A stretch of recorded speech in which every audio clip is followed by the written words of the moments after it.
Eco ഉമ്മാനും ബാപ്പാനും വലിച്ചെറിഞ്ഞു പോരുതട്ടാ. എന്നേക്കു ശാപാണടാ. നീ വളരൂല.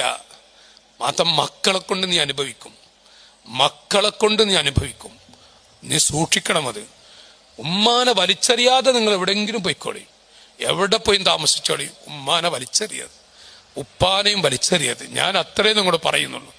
വലിച്ചെറിഞ്ഞു പോയാൽ ശരിക്ക് 10 ഇരട്ടി മക്കളെ കൊണ്ട് നമ്മൾ അനുഭവിച്ചിട്ട് നമ്മൾ മരിക്കേണ്ടി വരും.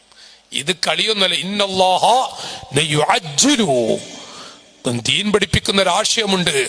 ചിലതൊക്കെ ആഖിറത്തിലേക്ക് നീട്ടിവെക്കും. ഉമ്മയൊക്കെ ഒരു തുള്ളി കണ്ണീരൊടിക്കട്ടെങ്കിൽ ഇവിടെ നിന്ന് കിട്ടും. അത് എന്നിട്ടേ മരിക്കൂ. ആരെ കൊണ്ട്? നമ്മുടെ മക്കളെ കൊണ്ട് തന്നെ.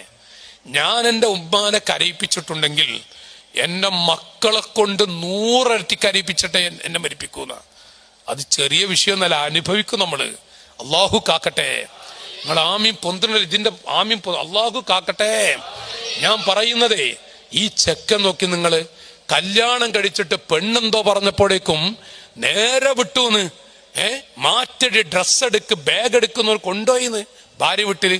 നമ്മുടെ മഞ്ചേരി റിസോർത്തുമ്പോളാ അങ്ങനെ വീട്ടിൽ കൊണ്ടുപോയപ്പോഴേക്കും അമ്മായിമണ്ടല്ല, അമ്മായിമ്മക്ക് നിധി കിട്ടിയ പോലെ അമ്മായിമ്മ നേരെ ഗൾഫിലെ മോനക്ക് വിളിച്ചിട്ട്, മോനെ അളിയൻ ഇപ്പൊ നമ്മളെ വീട്ടിലാണ്, അളിയൻക്കൊരു വിസ കൊണ്ടുവരേണ്ടി. അളിയൻ വിസ എന്ന് പറയുന്ന വിസ കേട്ടിട്ടുണ്ടാച്ചാരെ. ആ വിസ വന്നതും ഈ ചെക്കൻ ഗൾഫ് പോയിന്ന്.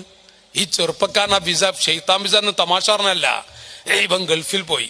അയൽവാസികൾ വന്നിട്ട്, ഞാൻ പച്ചയിൽ പറയട്ടെ, നമ്മളെ മലപ്പുറം ഭാഷ എന്ന് പറഞ്ഞോട്ടെ, ഈ അയൽവാസികൾ വന്നിട്ട് ഈ തള്ളയോട്, ഈ ചെക്കന്റെ ഉമ്മാനോട് പറയും, ഞങ്ങളെ മോൻ ഇന്നലെ ഗൾഫ് പോയി, നിങ്ങൾ അറിഞ്ഞില്ലേ